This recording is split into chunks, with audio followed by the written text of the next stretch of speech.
Welcome to Sherlock Mondays, everyone. I am Edward G. Pettit of the Rosenbach Museum and Library in Philadelphia, Pennsylvania, and we're going on a biblioventure through the stories of Sherlock Holmes.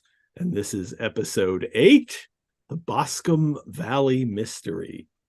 And joining me as co-host is Anastasia Klimchynskaya. Hello, Anastasia. I am so happy to have you back. Hi, Ed. It's really great to be back. It's been a while.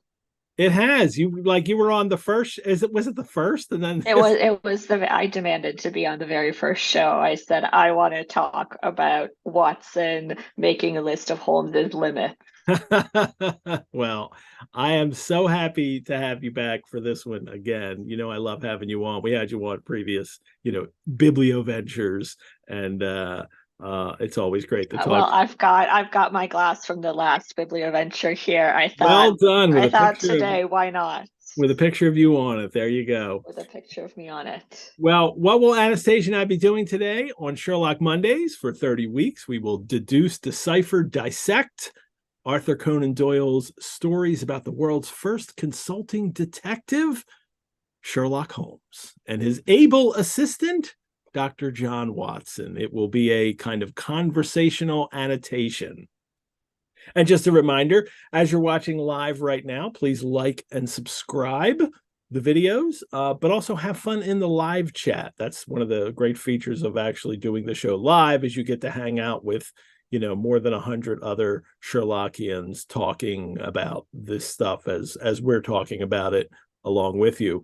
If you're watching the recording, also please like and subscribe. And Sherlock Mondays is also an audio podcast now. So thank you to all of our podcast listeners. And I'd like to remind everybody to please consider making a donation to the Rosenbach. If you've already donated or joined as a member of the Rosenbach, thank you so much. That's really how I get to do this show for free, because of your support for the Rosenbach. So if you have not already donated or become a member, or if you would like to make a further donation, it really would help, and any amount helps. I would invite you to do so, and thank you. Anastasia, before we get going, let me introduce our Sher-locktail for the episode.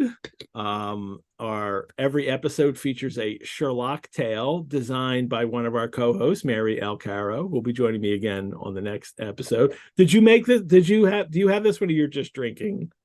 I'm just having a whiskey sour. I am a bad old Russian woman who doesn't have any vodka in the house. That's just crazy. I don't understand it.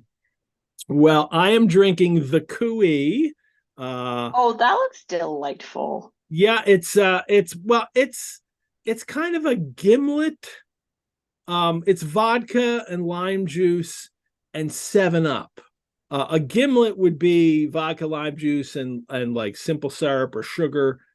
So this is more like a Collins gimlet combined. A Collins has soda in it, but this is sweet soda because it's 7-Up or a lemon lime soda of your choice. A little bit of bitters in it. A lime wedge would be nice, but I didn't have any limes, so I have a lemon wedge in my. I thought I had limes, but I don't. So it looks delightful and refreshing. It is. It's one of those. Yeah, I mean, I like cocktails, and I like a hard cocktail. So I often say, like, oh, this is so delicious, I got to be careful. I would drink it right down. Yeah, I say that about just about every cocktail I drink. So it's not like there's a kind of cocktail that is dangerous for me. They're all, I would drink them all too quickly. Or just quickly, maybe not too, because I like them so much. Here's a challenge: make a cocktail Ed doesn't like. All right, here's the secret. You ready? I misled people. I've actually used gin because that's how I spell vodka. Because I have vodka too in the house, but I'm a gin drinker and I really prefer gin, so I ginned up my vodka drink by getting rid of the vodka and adding gin. You can do that, people. You are allowed to add anything you want to your drink. Whenever you get a recipe for a cocktail, you can make it and try it exactly as the recipe is and see if you like it. But if you already suspect or think that you might like to change it, then do it. It's it's the way you should eat and drink, is to do it the way you enjoy it. So that's what I've actually. Well, I have thought of a connection to the story, even though this is a whiskey sour, it's made with Australian whiskey. And of course, Hmm. Australia is kind of looms large in this story. So there's this Australian whiskey called Starward that I've been wanting to try for a while, and I finally did. Um, Wait, what's it called? it's called Starward. I go get the Oh, bottle, I but thought you it's said over Star there. Wars for a second, and I was like, No, Star Ward, but it's got a very cool science fiction-y label, and I thought, oh, this will be so cool. It's oh, actually not great as a whiskey, but as a cocktail base, it works well, there just you go. fine. It's a cocktail base. You've got the sugar and bitters in it. There you go. So you Yep, fix. Well, yep. everyone, you can find the recipe for this week's Sher-locktail in the YouTube description for the episode. And I also send out the recipe via email every week for those who are registered for the show. And you can register at the Sherlock Mondays homepage on rosenbach.org. Um, well, Anastasia, I mentioned you haven't been with me in some time, and and I missed you. I love having you on this show. And you were recently at a conference, an academic conference, that I love, that exists. And was it the first of its kind too? Tell Yeah, people where you were just at, where you yeah, present at.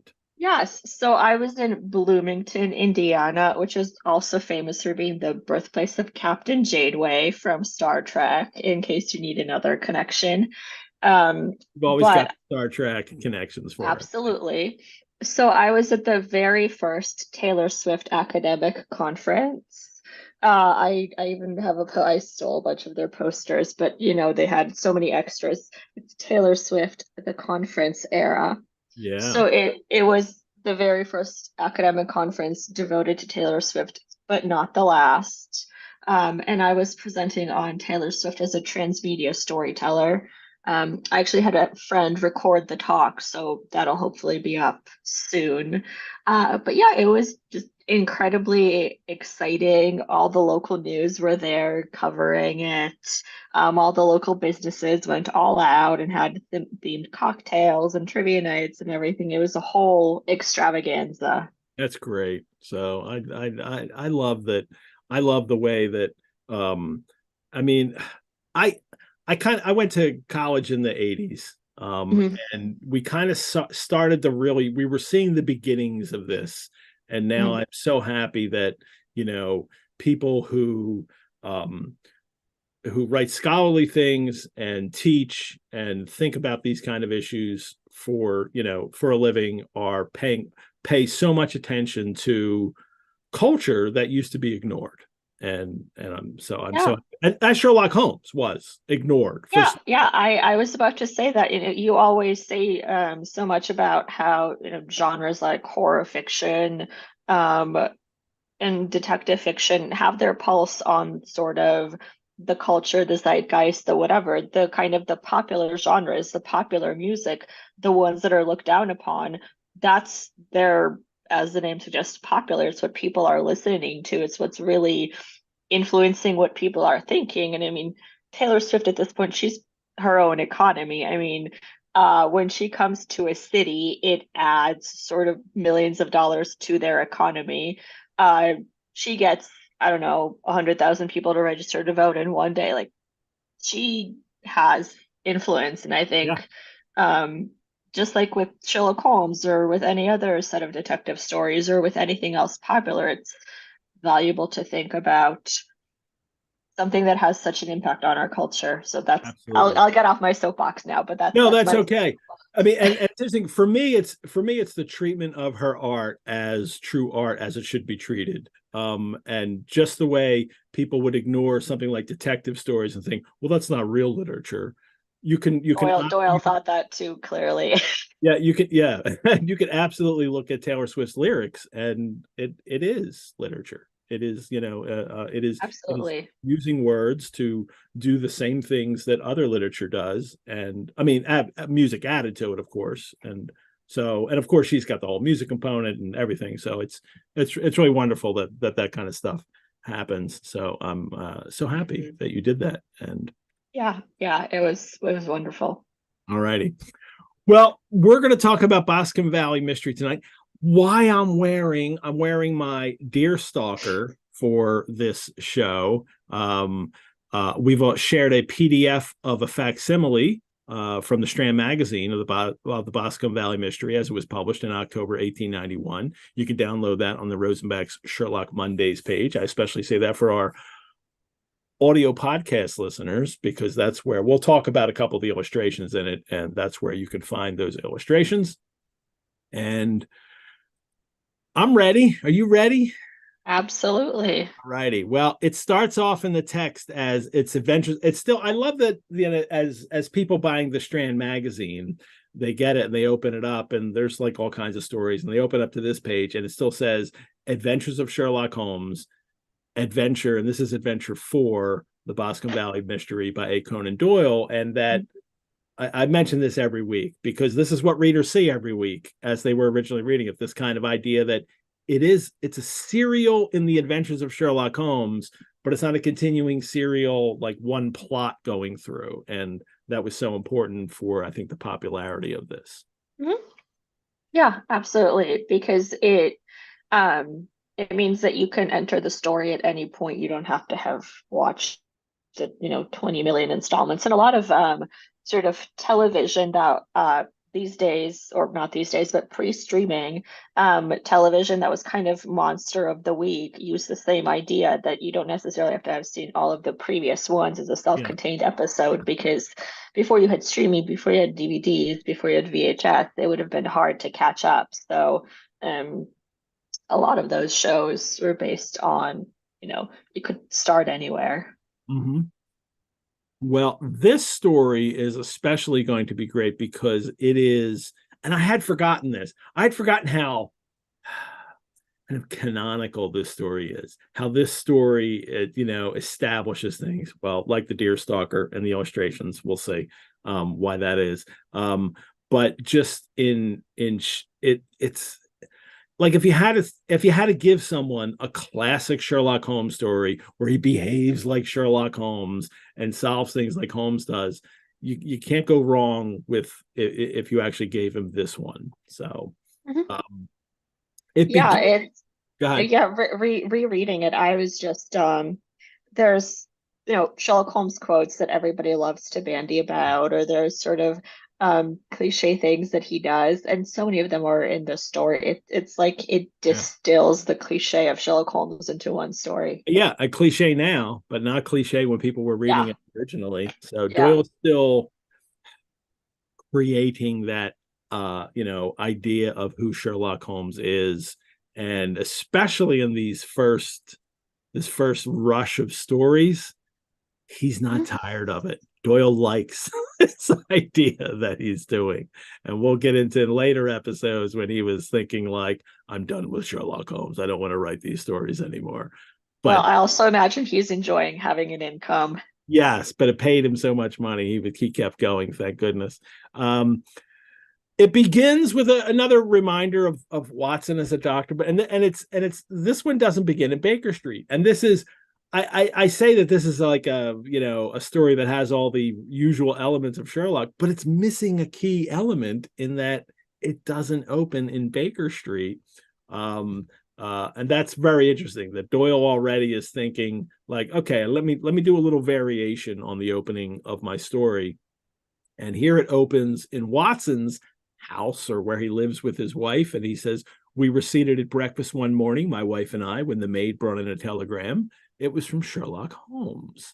That reminder that Watson has his own life, as people assume that they're always together, but as we read the stories, we recognize that Watson is married maybe at least once. It's these complications will come in later. Well, he has his own life, but as soon as he gets a telegram from Sherlock Holmes, he drops everything. And I love how his wife is Yeah, encouraging he it, doesn't. He does. She's like, no, no, no, go do it.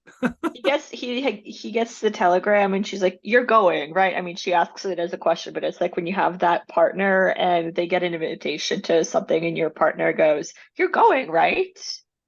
Like she's not sort of there saying, "Don't you dare run off with this madman who beats corpses." She's there Yeah. saying, go have fun and don't forget your revolver, honey. Well, Watson said the telegram is have you a couple of days to spare? Have just been wired from the west of England in connection with the Boscombe Valley tragedy. Shall be glad if you will come with me. Air and scenery perfect. Like it's this like little, trip that they're taking. Leave Paddington by the 11:15. And it's the and she right away says, you should go. And he's like, oh, I don't know, I got a lot of work to do, got a lot of patients to see. And she's like, come on, what did she say? You have been looking a little pale lately. I think a change would do you good, and you were always so interested in Sherlock Holmes cases. Yeah, go solve a grisly murder. It'll be good for you. But he alludes to like, well, of course, seeing what I gained through one of them, meaning he actually met her at the inn for the sign of four. So maybe, I don't know, maybe then she should come back with, oh wait, maybe don't go. I don't want you meeting any beautiful women, which he will do. But Watson's, there's no worry from Watson while he's married, at least. Yeah, no, and it's so delightful. I mean, both just sort of his wife's encouragement, but also air and scenery perfect. Again, come with me to solve this grisly murder, but don't worry, the scenery is nice. Like Yeah. it's so funny to me. And I do like, as you mentioned, how his wife is supportive of him in doing this. It's not like he's making any money doing it. He makes money doing cases. She says, give your cases to this other doctor, Ann Struther, which I find interesting. Like just like today, like if I have to go to the doctor, there's like an office with a bunch of doctors, and like if the one I want to see isn't available, I'll have to see another. That's the same case then, in that if somebody needed to see Watson, one of his patients, they would like, oh, the fill-in doctor has to come in and take care of them for whatever is ailing them. And she is entirely supportive of him going off and doing something, even though he doesn't make money. Like Ann Struther's going to make money on a case if Watson's not there, so that's nice of her. Well, Watson has experience of camp life in Afghanistan, so he can, of course, pack up his things and go real quick. What an exaggeration. How long was he in the military? Like, I don't know, 2 years tops? Like, he really didn't have that much experience, but Doyle really likes to stress this over and over, that Watson is a military man. And we get this over and over in the stories, that it's part of the character. And now it has to be, we have to always know that this is a part of Watson's character, that he was once a military man. Yeah. Well, here it comes. He goes to Paddington Station to meet Sherlock. Sherlock Holmes was pacing up and down the platform, his tall, gaunt figure made even gaunter and taller by his long gray traveling cloak and close-fitting cloth cap. Now, if everybody was thinking, well, I was waiting for the word deerstalker to show up, it's close-fitting cloth cap that gets interpreted as that in the illustrations, which I'll share in a minute. But actually, the OED doesn't even list a quotation for a hat being called a deerstalker before 1881. So it could be a word that, and that doesn't mean people weren't calling the hat that before then, but it's not yet in such use that it's being written down in places. And so maybe the word just wasn't in such popular use that Doyle didn't call it that. He may have referred to this kind of cap as a fore and aft cap, which was a nickname for it. And I'm wearing mine today, and it has two brims on it, forward and backwards. So you kind of cover your neck and and your eyes all at once, and the ear flaps with the ribbon up top. I can undo the ribbon and then pull the ear flaps down. I can even tie them under my chin to really stay warm. I will say I love the way that Sherlock takes the BBC Sherlock takes the Mickey out of the way that this cap has just become associated with Sherlock Holmes, where he just grabs it off a rack somewhere and puts it on so the journalists don't recognize him, and it becomes like the Sherlock Holmes hat, and he's like, Yeah. why is it the Sherlock Holmes hat? Which I think is delightful because yeah, he doesn't wear it that often, but due in part to Sidney Paget's famous illustrations, it just kind of sticks. Now, and that's why we like, he has him as, the Doyle just says in a close fitting cloth cap. Paget makes it this exact cap, and in his illustration in the story, and which I will share now.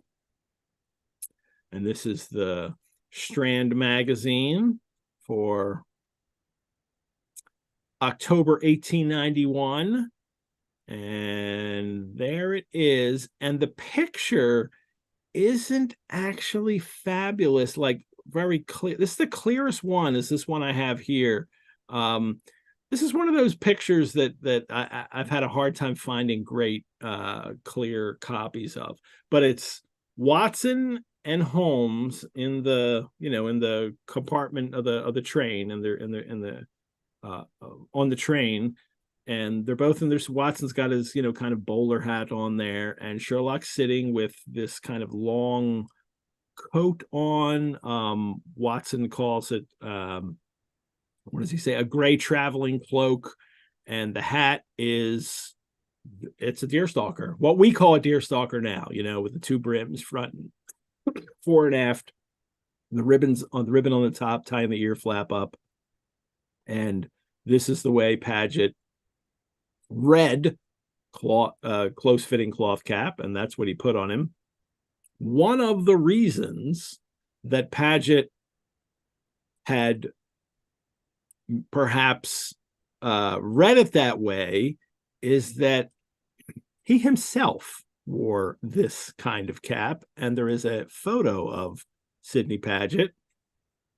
Here it is. I'm sharing it. He's in a little boat on I don't know, a stream, maybe one of the Thames tributaries or something, with his deerstalker on his head. That is fabulous. I've never seen this before, actually, so that's fabulous. That's Sidney Paget in a boat with his deerstalker on. So it was a hat that he kind of liked to wear. I don't think this is not a photo of him like after Sherlock because that's much later that the deerstalker really gets branded as a Holmes thing. So this is just a hat that he liked to wear, an outdoor hat that he liked to wear, and he's wearing it. What is most unusual is that this hat was actually on Sherlock Holmes, was actually in an illustration for Sherlock Holmes in a different publication, in the Bristol Observer, which serialized the Sign of Four in 1890.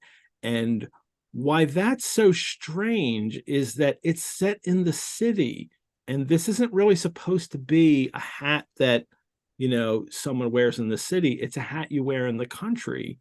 And I'll share that illustration again. We have this on the Sign of Four Part 2 episode, and this is Sherlock here with the young boy who's the Mordecai Smith's son, and there's another picture that he's wearing it too, with where he has Toby on the trail, and it's a deerstalker. That's what he's wearing on his head.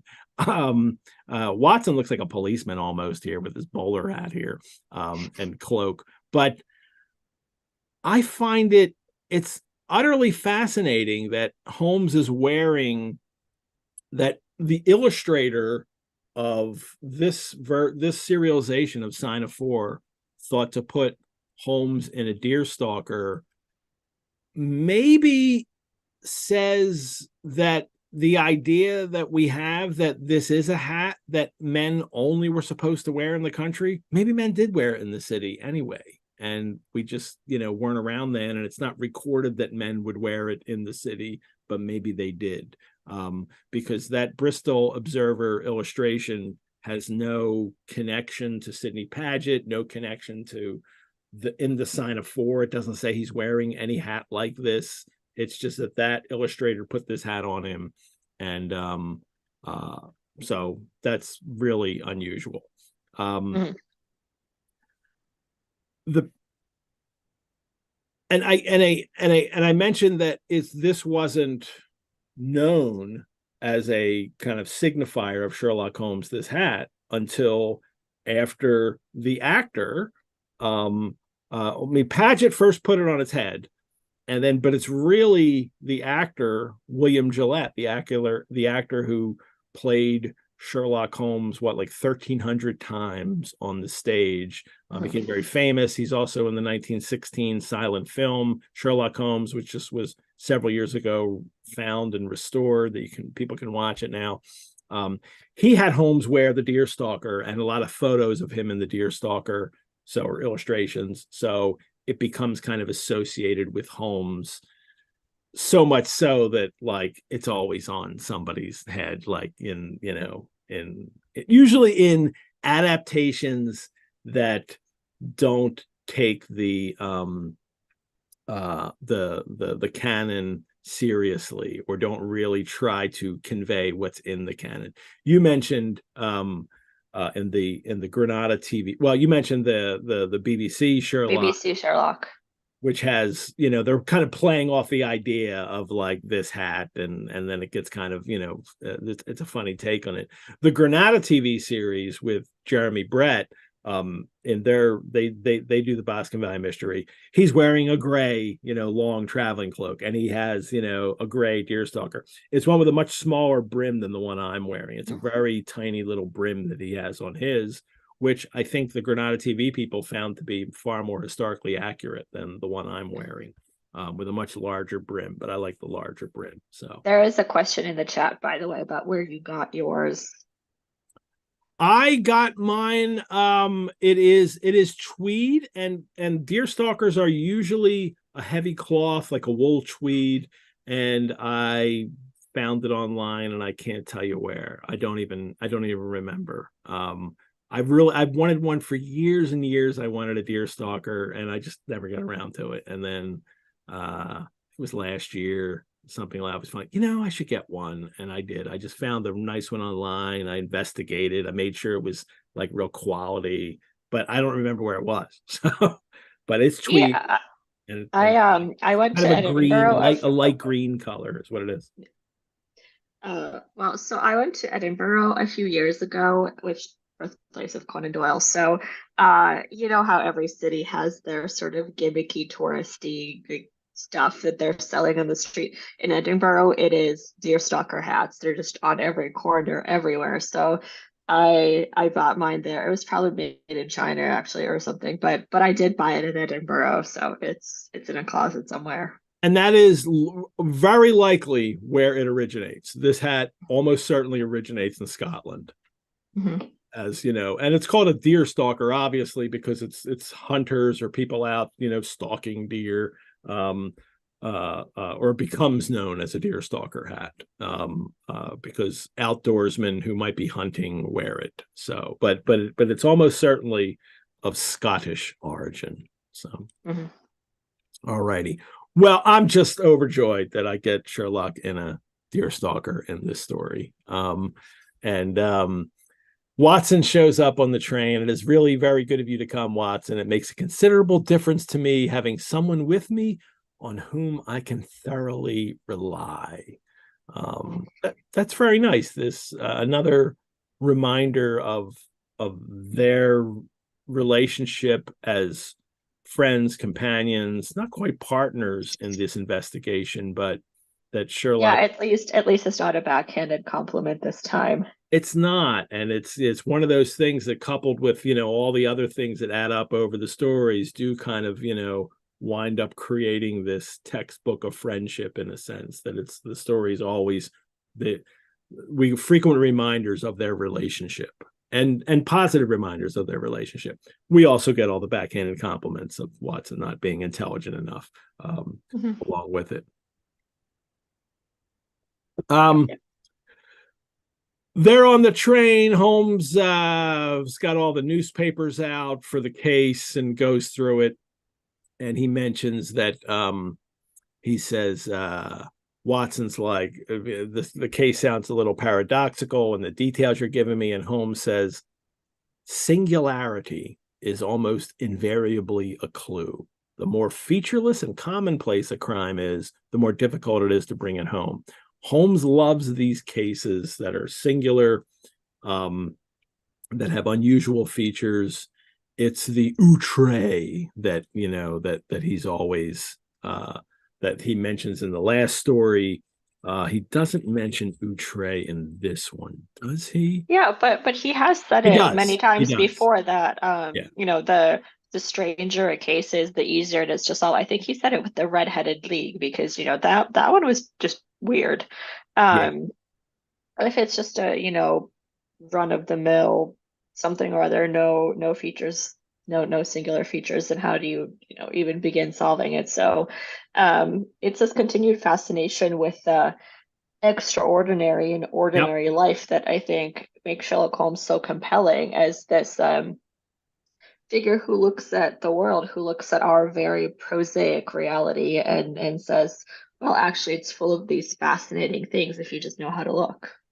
A little later, he will use that word outre again, and it is like, I swear he has just recently read Poe's Dupin Tales, especially Murders in the Rue Morgue, before he wrote this first, string of Sherlock stories, and that word outre stuck in his head that Poe uses, and now he uses sometimes, but we haven't gotten to it yet. Usually the client reveals the case, and this time it's Sherlock himself, which is, again, it's the Doyle's playing with the form that he has already been setting up. Starts in Baker Street. They look out the windows. They see somebody. Client comes in, tells them about what they need help with. Doyle's shuffling it up a little bit. Give us a little variation. It's, they don't start in Baker Street. Now they're on a train, and it's Sherlock himself who starts to reveal what the case is, recapping it from the newspapers. And briefly, it is, because this can't be a show about plot, but we need to know a few things about the story to talk about. It's in the Boscombe Valley, which is a country district that's out in Herefordshire. It's near Ross, Holmes says. Ross is a real place in Herefordshire. So Boscombe Valley, if you look at a map, you're not going to find it because it didn't exist. So it's and hence the deerstalker. They're going out into the country, so Holmes needs to dress appropriately for the country. And it's the first story that we've done that takes him out of London, right, Anastasia? Right, isn't it? Yeah. I believe so, because I don't think he leaves the city for a case of identity. I think Mary Sutherland comes to him. This is the first story where he leaves London. So Doyle's really like trying to do different things with this story. Now I'm going to take them out into the country. It's also, I believe, the first murder in the short stories. We've had murder on the scene Study and Scarlet, but not in the short stories so far. Scandal, Red-Headed League, Case of Identity. We haven't had is that, am I missing one? No, that's it. Yeah, we haven't had a murder yet. We've been waiting for a real juicy crime. I mean, we have bank robbing and dangerous criminals and Red-Headed League, but still no murder to solve. The murder is a man by the name of John Turner, who is Charles McCarthy was found dead, right? John Turner is a guy from Australia who owns this land. McCarthy has a farm on it. Turner has a daughter, and Turner's rich and McCarthy's not rich, but they knew each other in Australia and are friends, supposedly friends. And Turner has a daughter and McCarthy has a son who are both 18. It has been witnessed that McCarthy's son was seen arguing with his father, and then his father was found dead with his head bashed in. They find him, that it was a murder. They Holmes says it was they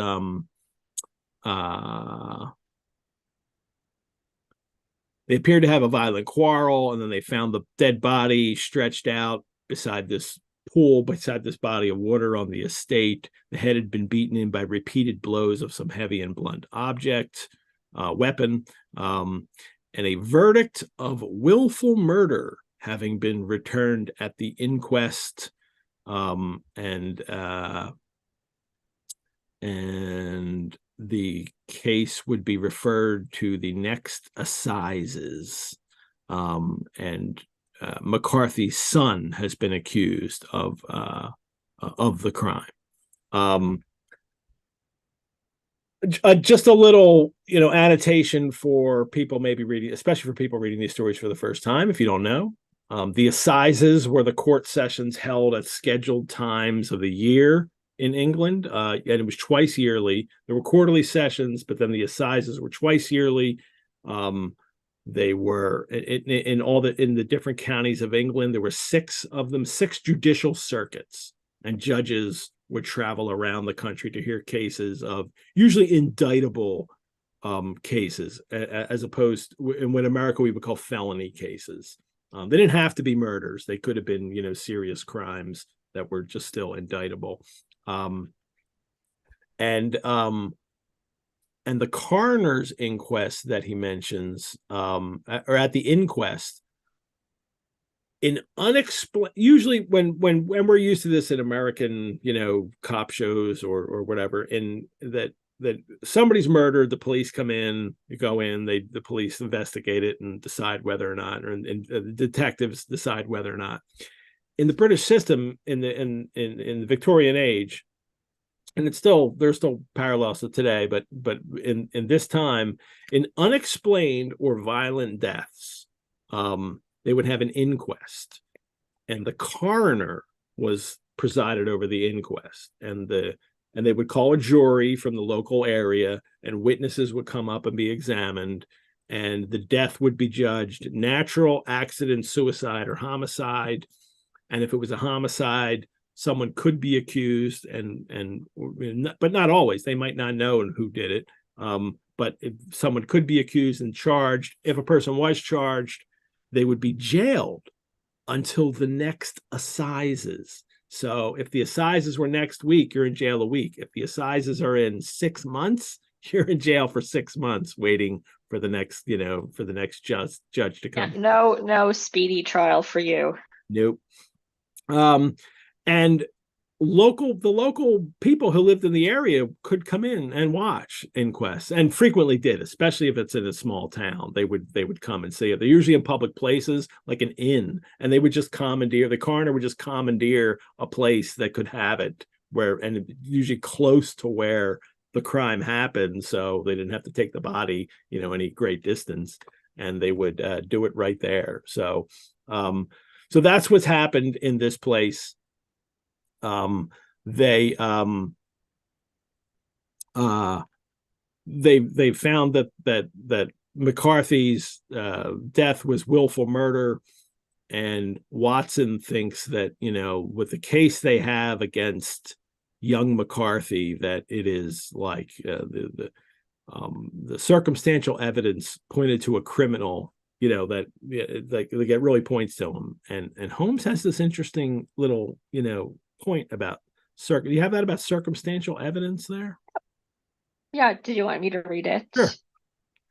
Circumstantial evidence is a very tricky thing, answered Holmes thoughtfully. It may seem to point very straight to one thing, but if you shift your point of view a little, you may find it pointing in an equally uncompromising manner to something entirely different. So it's, that's a nice little thing for Holmes to. I mean, this is Doyle's life too later, so I can't help but think of Arthur Conan Doyle later in life, solving real life crimes. Which he did, and there's several books about it if you're interested. Of people who were accused of things, and Doyle looked at them and thought, if you look at it a different way, I think maybe this person didn't do it. And Doyle winds up, being right about some of them, at least. It's not right about fairies, but he's right about, this stuff. And but it's interesting for Holmes that he's going to be a kind of detective who is going to make sure that, especially because he thinks the case is rather singular, that you don't be too sure of what you see. Make sure you look at it from a different angle. Mm-hmm. He lets Watson know that a Miss Turner thinks that the John Turner's daughter, Miss Turner, thinks that the young McCarthy is innocent, and she has. It says she has called in Lestrade. There are several people who have retained, the people and her have retained Lestrade, who returns in this from, he was in Study in Scarlet, Inspector Lestrade. It is not, I think sometimes people read this and think, well, they hired this detective from London, but actually it was probably part of the job, that because there was a murder and they don't have their own detective force, they contact, London, and London sends out. That's how he was retained. He's not like hired. He's like a private, working privately for these people. And Lestrade goes out to help them solve the case. And Lestrade, being rather puzzled, Holmes says, has referred the case to me. And then Holmes describes himself. He says, and hence it is that two middle-aged gentlemen are flying westward at 50 miles an hour instead of quietly digesting their breakfasts at home. I've emphasized this for the first several stories, that they're young. They're like early 30s here. And now we see two middle-aged men. Is that... Well, I guess life expectancy was different in Victorian Britain. Yeah, like in Victorian times, when you hit 30, were you considered middle-aged? I don't know the answer to this. So, or was... I'm not sure. I wonder if it's another one of those cases where, Doyle can't remember how old Watson is or how many wives he has or this or that. I just can't imagine him thinking of these guys as older, like 40-ish, it must be middle-aged in 1890s was, your early 30s. There you have it, people. So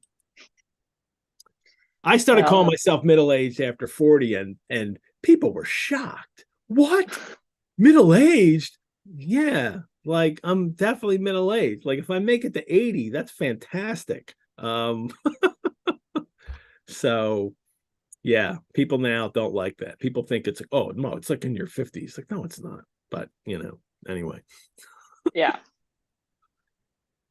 They clearly, he's established these characters as not older, as youngish. They're early 20s, early on. They're at least early 30s now. So that's middle age then.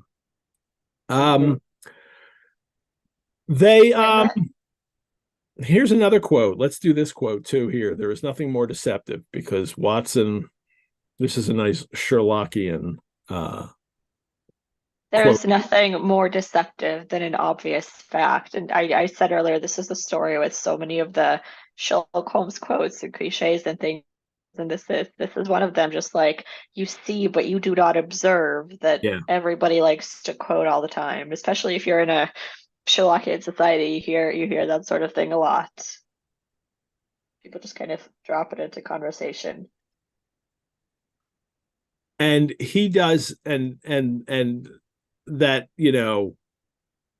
Watson thinks it's obvious, but Holmes doesn't, and the whole turning around the looking at it from a different point of view. But then this is where he does the trick, and so that's an element that Doyle has in every story so far, and he's still going to have it here. Holmes will do it with a client, and he always frequently does it with Watson as well, where he does the Dr. Bell trick, where he makes an observation, and Watson's like, "What? How do you know that? Witchcraft." And it turns out that Holmes has just made a deduction from something he's observed.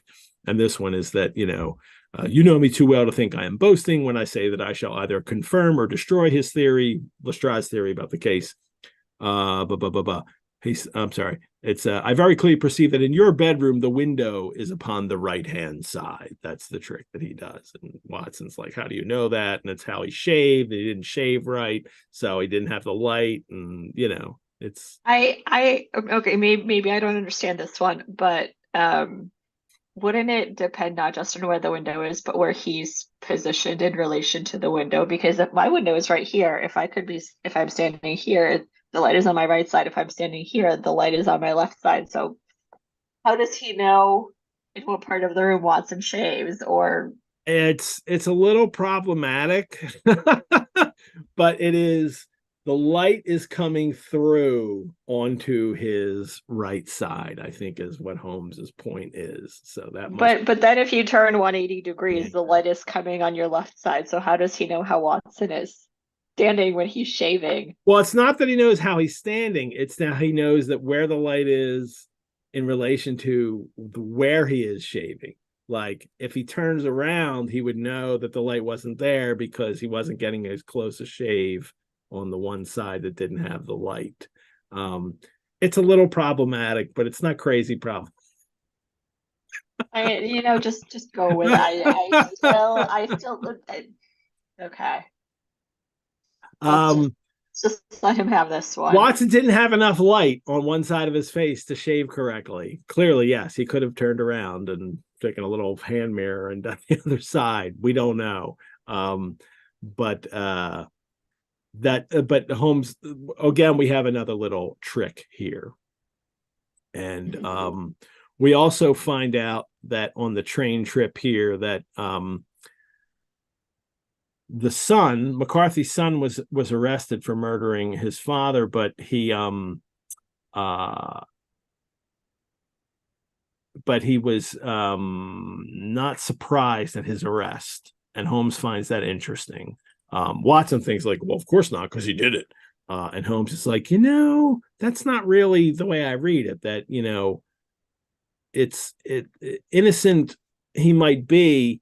He could not be such an absolute imbecile as not to see that the circumstances were very black against him. Had he appeared surprised at his own arrest or feigned indignation at it, I should have looked upon it as highly suspicious. That he sees honesty in the way the son reacted to all of this. Mm-hmm. And then Holmes also makes this comment here about his frank acceptance of the situation marks him as either an innocent man or else as a man of considerable self-restraint and firmness. He seems more innocent than guilty, and Watson has that many men have been hanged on far slighter evidence. And Holmes, gives them that many men have been wrongfully hanged. I find that interesting that, I wonder if there's a sense of this, how much of a sense of this in the late 19th century that capital punishment not only can get it wrong, but sometimes did. That, we have this sense now with capital punishment where there's some people who clearly are murderers and, have done this, and people are like, come on, just kill them. But we know for a fact that there are many people who have been convicted who did not do it and then are later found innocent and let go. And so that leads to the question, how many were executed before and that we didn't know had done it? But that is a social issue. That is an issue that that affects people in their society. I wonder how many people thought of that then that were, because Sherlock sure thinks of it. Yeah, I mean, and it's Well, and I think it's not just about capital punishment. I think it's sort of him pointing out the imperfections of any legal, any justice system. And it really, I think, emphasizes that Sherlock Holmes is not an official of the law. He's not an officer of the law, and adaptations or kind of transformations of the character, they often have him sort of working for law enforcement or consulting for law enforcement on a very kind of official basis. But in these stories, he's very much an independent actor who is sometimes sort of consulted by the law, but not often, but so much more often he's this kind of unofficial actor because the system is imperfect and there's so much that falls through the cracks, and there are so many situations where there is no legal recourse, so Yeah. he the independent actor is the only recourse, and he's a figure then that can question the law and the legal system, maybe more, a better way to put it, and that sometimes they do get it wrong, but Sherlock will not. And I think it's him being this kind of outsider figure that makes him more interesting, because we as readers, we love outsider figures. We love people who are sort of on the fringes, who are doing the right thing, but who are not perhaps doing it in an official capacity. I mean, that's why we also find superheroes so compelling. We do, and Sherlock is one. So, well, let me take a quick moment here to thank all of you for watching or listening to Sherlock Mondays. The Rosenbach's community reaches all around the globe, brought together by our love for history, rare books, manuscripts, the arts, and Sherlock Holmes for this show. I'm so happy we have people from all over the world watching the show live and listening to the podcasts. I'm looking at today's chat, and it's Williamsburg, Virginia, Tucson, Arizona, Chesterton, Indiana, South Jersey, Richmond, Virginia, California, North Carolina, Wyoming, Sao Paulo, Brazil, and we've had people watching the show from Liverpool and New Zealand and all over the place. So it's really great to have that. And I hope all of you will consider supporting the Rosenbach and Sherlock Mondays by donation, which you can do so at our website, or by becoming a member. Membership gives you free museum admission, discounts on programs and courses, and early access to program and course registration. You can learn more about how to become a member or to make a donation on our website. And a Rosenbach membership also makes a great gift. So thank you for all of you who have donated or joined as members. And I would encourage anyone who hasn't yet to please do so. I would be very grateful. You can also join us on our Facebook group page, Sherlock Mondays, for lots more Sherlockian info, news, links, conversation, and fun. There's an audio podcast version of this show. Look for the Rosenbach podcast Sherlock Mondays wherever you get your podcasts. The audio podcasts drop 1 week after the video ones. And you can always write to me. I get several emails, and I like to engage with you all that way as well. You can write to me at epettit@rosenbach.org. That's EPETTIT @rosenbach.org. I love to hear from all of you. Let's get back to our story, because they haven't even gotten to Boscombe Valley yet. We got to get there to solve this crime. Holmes said, and part of the account, well, in the inquest, they call James McCarthy. I keep calling him the young McCarthy. We finally found out his name now. It's Mr. James McCarthy, and he is called, and he gives his account of what happened, how he was arguing with his father. He went away. He came back, and he heard someone shout. He says, "I heard a cry of Cooee." I'm not going to do a loud Cooee with an Australian accent, but You're not. Cooee! I don't know if that's it or not. It is apparently a very Australian thing. It's, I don't know. Is it the Philly yo? Is that what it is? So, but people in Australia would use this to call people to them. It may actually originate in the Aboriginal languages of Australia. He heard Do Cooee. we have any listeners from Australia who can Who could confirm or tell us deny that this fact? would be, It's, but he I wonder if mean, anybody I think it's knows about about Cooee. 6 in the morning in Australia right now, but Yes. So it's fine. and we've named the drink the Cooee today. So I should drink every time I say Cooee, huh? He hears Cooee, so he thinks it's his father calling him because this is something that they do. And it is, someone did say it was used in Crocodile Dundee, so case closed. There you go. It's totally Australian if it was in Crocodile Dundee, because that's an Australian movie, mate. They I like that movie. And then he comes up and he finds his father dead after he hears this, and he mumbled a few words, but I could only catch some allusion to a rat, R-A-T, a rat, vermin, So that's what he hears. The giant rat of Sumatra, perhaps. Perhaps it was the giant rat of Sumatra. The world is not ready for that yet. Definitely not yet, because it hasn't been mentioned yet. So they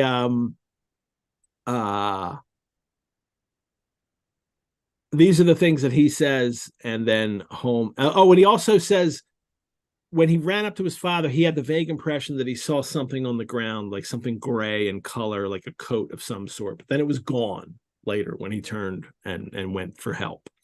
Holmes laughed softly to himself and stretched himself out upon the cushioned seat. He laughed earlier, and I didn't mention it. Holmes laughs all the time in these stories, and it's one of the things that I love that the Granada series with Jeremy Brett gets right. He's constantly laughing. He finds so many things amusing. Sometimes it's kind of a dark humor that he's a bit macabre, but Holmes is not morose at all. He is almost jolly. And there's the word outre again that you were looking for, Yeah, Ed. this is where it comes up. Yeah. So read that from Don't You See on down, or just read his whole quote there, both you and the coroner. Both you and the coroner have been at some pains, said he, to single out the very strongest points in the young man's favor. Don't you see that you alternately give him credit for having too much imagination and too little? Too little, if he could not invent a cause of quarrel which would give him the sympathy of the jury. Too much, if he evolved from his own inner consciousness anything so outre as a dying reference to a rat, and the incident of the vanishing cloth. No, sir, I shall approach this case from the point of view that what this young man says is true, and we shall see whither that hypothesis will lead us. Let's leave And it there. now, here is my pocket Petrarch. We're going to get, well, I definitely want to mention the pocket Petrarch, but for the whole, outre that this is, why would, the McCarthy, young James McCarthy, invent anything outre, anything peculiar, anything odd? I harp on the word outre. You could see this is in episode 7, I think it was, that I talked about. Poe used outre in the word outre in Murders in the Rue Morgue, and there was a dialogue between C. Auguste Dupin and his narrator, his Watson figure, about how the outre is often the really weird elements of a crime or a mystery were what enabled him to solve it. And then here Holmes is using the same word. This is why I think, and Doyle later acknowledged that he clearly, modeled what that Dupin, Edgar Allan Poe's Dupin was a clear model for Sherlock Holmes, as is evident to us too in reading, if you read both of these authors. But I almost think that Doyle's reading him right now. Like he was reading, he reread the Dupin stories right before he wrote Sherlock. He was doing market research. And an odd word like that is a word that just winds up sticks in your brain and you wind up using it. So, especially an odd French word.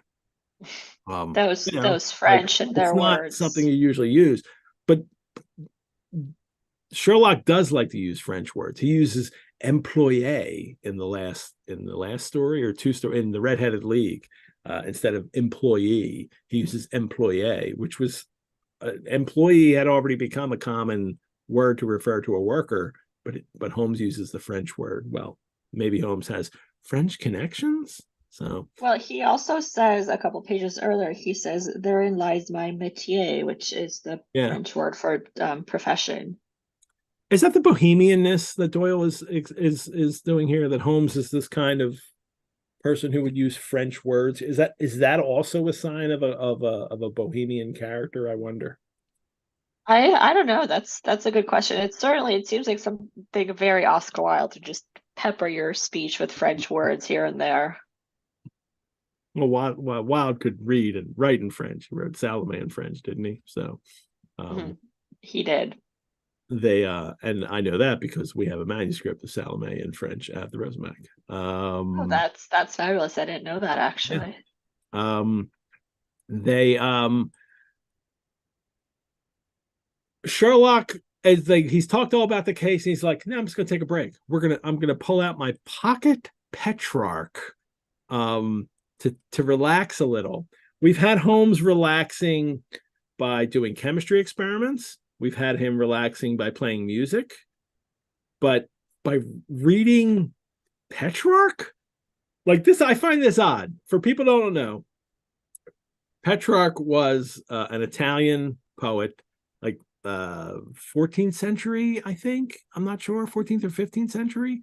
Mhm. Um, I wrote over. He's most known for the sonnets that he wrote, and he wrote over 300 sonnets to a woman named Laura, his beloved, who it's an unrequited love, and he writes to Laura, and he writes all these sonnets, and it became very influential for 16th and 17th century British poets, including Shakespeare, in the way they compose sonnets and the sonnet form and what a So sonnet. I feel like I mean I have to add here because I have a literature degree and also, I lived with a Renaissance historian, but I mean, yes, first of all, this is love poetry. Like this is one of the two Yeah. guys, in addition to Shakespeare, who is known for essentially developing the sonnet form. There's two kinds of sonnets. There's Petrarchan sonnets and there's Shakespearean sonnets. They all have 14 lines, but they differ in terms of like rhyme scheme and things. But the idea is that it's a poem that is usually about love, that is usually dedicated to a beloved.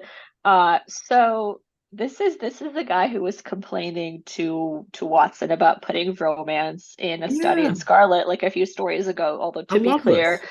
when he said romance back then, he didn't mean romance as in sort of like love. He meant Romantic romance love, yeah. as in you made this sort of like a story, like Mhm. Arthurian tale. But still, he's reading love poetry on the train Late to sort medieval of Italian love poetry. Like this doesn't fit the image we've been given. also fun fact, Petrarch is sort of one of the people that we can credit with kickstarting what we understand as the Renaissance, That's but the that's Renaissance. a Yeah. really long story. Um, I'm but still going to it's call him late medieval. well, I mean, he planted the idea of the Renaissance. He thought the next generation would be the one to bring it to fruition. So I guess in that sense, he is late medieval. But it's so interesting that Holmes has gone from, remember how the first show I was on, we talked about Watson making a list of Holmes's Yeah. limits, and his knowledge of literature was nil, like nil. And slowly it's in Case of Identity, which is a story before this, he's quoting Hafiz and Horace Oh, and every story. and It started in Sign of Four. It started the story and immediately after Study in Jorsand, Scarlet. and now he's reading Petrarch, and I always wonder what the explanation is. Is it the fact that Watson is getting to know him better and realizing that Holmes does in fact know how to read, or is it the fact that as time goes on, Doyle is trying to make Holmes maybe just a little more palatable and like a little less weird? Like he's still eccentric, but he's not Yeah. nearly as eccentric as he was in his study of like he's mellowed out a little, and I wonder if that was a kind of decision on Doyle's part in terms of thinking about the audience and what was acceptable. Well, we could, if we played the game, um, we could definitely figure out like Holmes's development of this kind of part of his personality and Watson's conception of his friend's development. Um, And we can or we can also look at Doyle in that his very first story in Study in Scarlet, he doesn't think his character Holmes is going to be interested in any of this. And then he either forgets or decides that no, I'm just gonna. He's of course Holmes becomes the polymath, and Doyle very much wants to present Holmes as the polymath. Of course, Holmes is interested in in Italian love poetry from Petrarch because he's Holmes. He's interested in everything. And what could he learn by this? We could learn a lot about love relationships, about how men love women and how they present that, and this is all, everything could be fodder for his investigations. Well, and it's also to some extent a class thing in a sense that I think Holmes is very much sort of he's not a commoner. He's the son of county squires or something like that. So he would have been well educated. He would have gone to a good school. So he is of a certain class. And it's this idea that even a man who has no knowledge of literature actually has some basic knowledge of literature because of what his class is. It's just, he's not a literary scholar with years and years of literary study under his belt, but for the Victorians, a man of a certain class with no knowledge of literature still has actually a baseline knowledge of literature that reflects the fact that he is of that class. And I imagine Holmes is probably reading it in Italian. I can't imagine he's reading like some cheap translation of Petrarch. He's probably reading Italian. It's not that difficult of language if you know Latin. And he's probably actually even reading it in Italian, because he's that kind of guy. He's erudite. He is intellectual, and he would, and also interested in the arts, and this is the kind of thing that he would do. It's a weird, maybe he's like me and he just teaches himself languages for fun. It's an unusual, it's like a little detail that I think really says something about this character. I don't know what it says exactly. I think it asks questions about this character for me. Like my immediate reaction was, why does Holmes read Petrarch? That doesn't seem like the thing he'd be interested in, but he is interested in it in the story. This is his leisure time. So a great little detail. Well, now Lestrade comes in. We get Inspector Lestrade back. We have last seen him in Study in Scarlet, and the description of him is still animal-like as it was in Study in Scarlet. He's a lean ferret-like man. Watson calls him furtive and sly-looking. Not very respectful either, and nor is Holmes of him. But at least he's the kind of well, we'll get a little more Lestrade in a minute. At first, though, he says to Holmes, "Oh, I got a carriage. Let's go see the crime scene." And Holmes like, "It's entirely a question of barometric pressure." What a great line, huh? That. Not that it just depends on the weather. It's a question of barometric pressure. And Holmes says, and he finds out that but the barometer's reading, no worries, he doesn't need to go out. I mean, it's again an emphasis on the way that he's a man of science, in the sense that it's not a question of the weather, it's a question of the very specific numbers in this very specific instrument. But also, I really think he enjoys just messing with Lestrade a little. He does, yes, but it's not. But you're right in that it's not like he just is it going to rain. He wants to be specific about the scientific calculation of whether or not it's going to rain. And I have read that 29 on the barometer was not good, but I don't know. So the point is, Sherlock thinks he's fine, and then he would rather smoke cigarettes and sit on a comfortable sofa. I have a case full of cigarettes here, which need smoking. Well, when you get your cigarettes rolled, it's a pack of cigarettes problem, not a three-pipe problem, a pack of cigarettes problem. No, he's going to sit and smoke his cigarettes and relax is what he's going to do. Lestrade tells him the case is plain. It's like there's no, as plain as a pikestaff. There's nothing here. I don't know why they called you out on this. She had heard of you and would have your opinion, Miss Turner, he says, of John Turner's daughter, who thinks that young McCarthy is innocent. And then she comes into the room, and we get a Watson hubba hubba moment, right off the bat. She rushed into the room, one of the most lovely young women that I have ever seen in my life. Her violet eyes shining, her lips parted, a pink flush upon her cheeks. Watson likes the girls, and luckily he only says she's one of the loveliest young women, of course, because he's already met Mary Morstan, his wife, in one of these cases. When he publishes this, he would say, but you are the most lovely, he could say to her.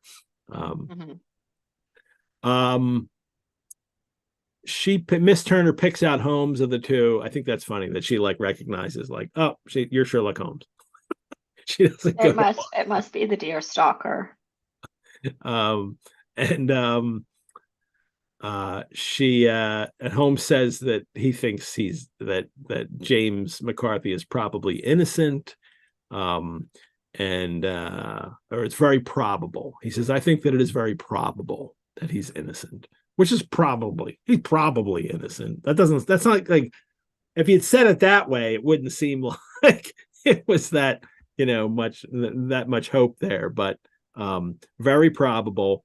And she says that James and herself have loved each other as brother and sister. So apparently, for now, there's not a romantic interest. That's not why she wants him freed. That they've loved each other as brother and sister. And she says that James's father, Mr. McCarthy, who has been murdered, wanted them to get married, but her father never wanted that to happen. He was very much against it. She also says her father, John Turner, was very sick. He's never been strong, and now with this happening, he's been very ill.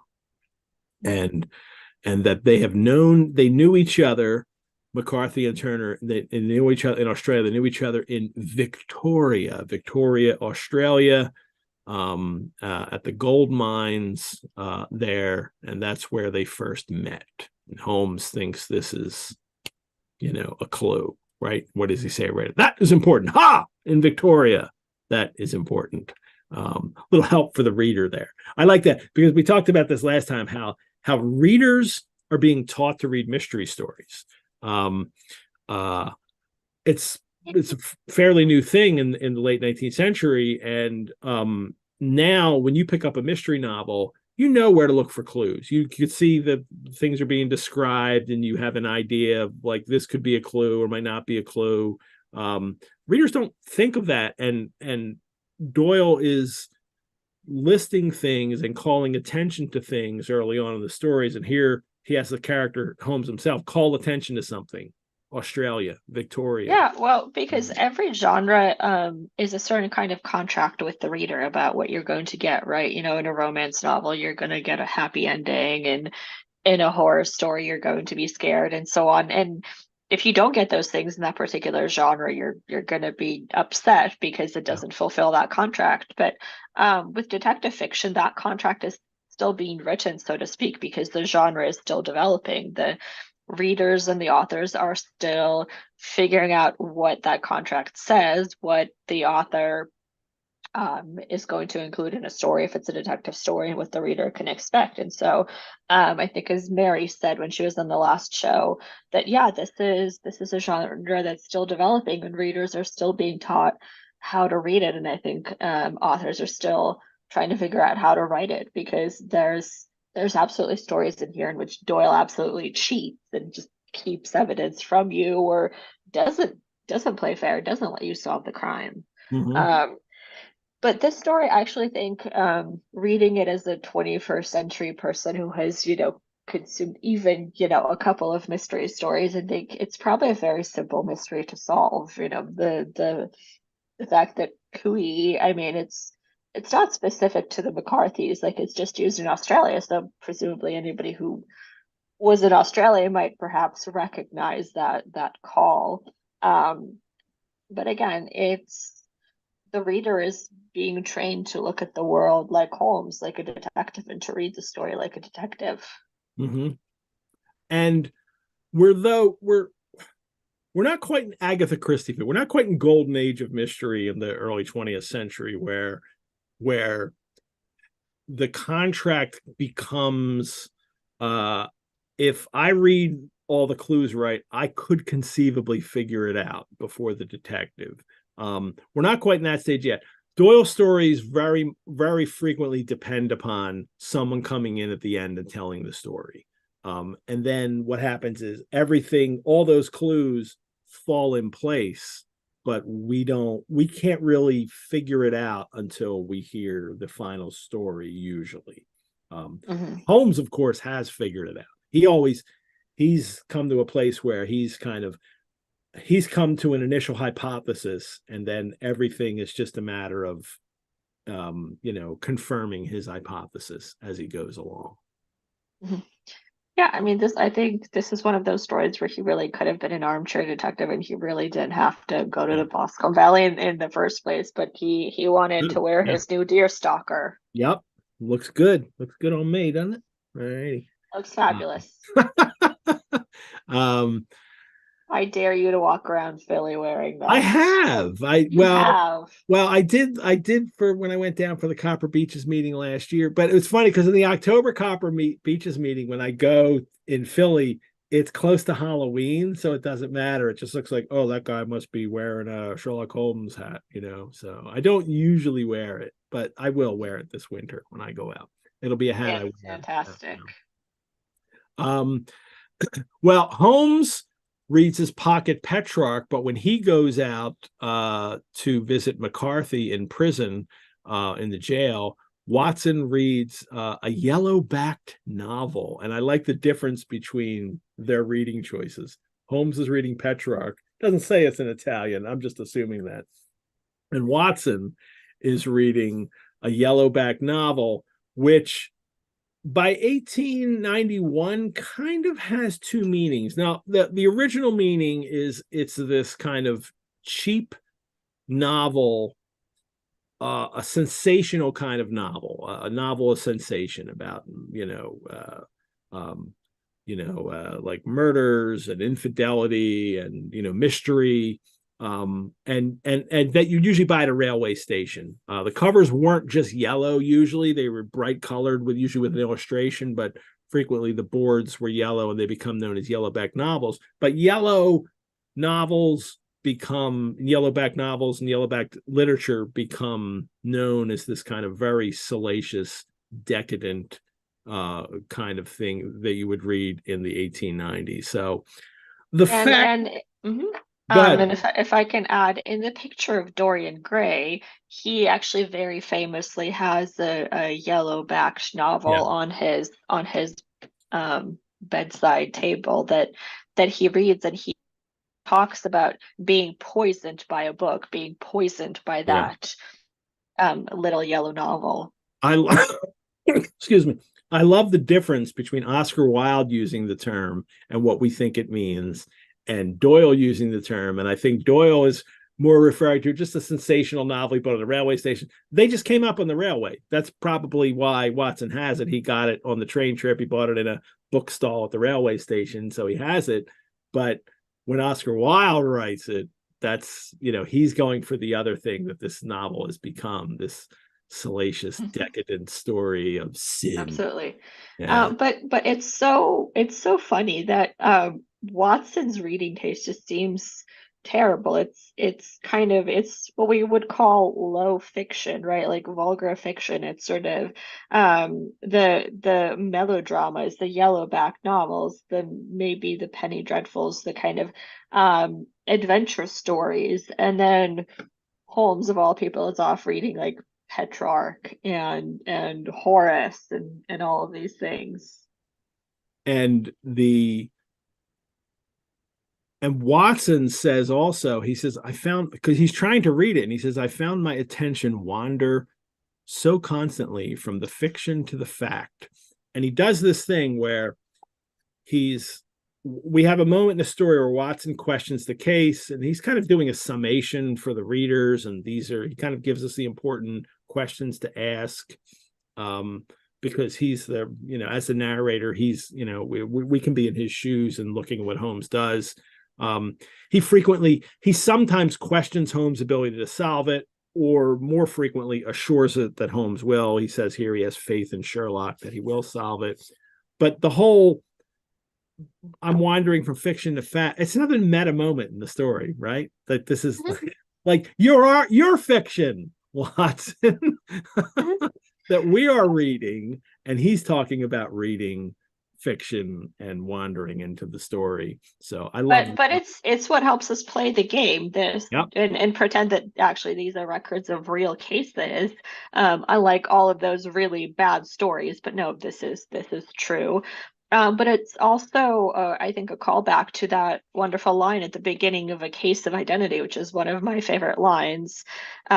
Life is infinitely stranger than anything which the mind of man could invent. We would not dare to conceive the things which are really mere commonplaces of existence. So again, it's that puny plot of the story that the mind of man invents is just boring and uninteresting compared to how extraordinary and outre and wonderful life can be. Yeah.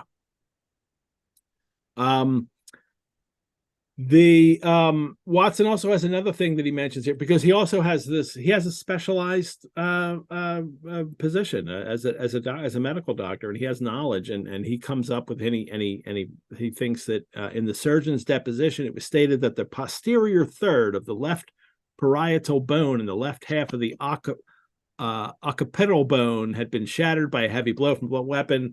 Doyle himself as a doctor is getting to use, this language that he knows. He's giving it to his character to use. And it's nice that it's almost like, well, Watson has a job. Watson has a way he can contribute to this case, that he understands the medical, terms of what has happened to the victim. And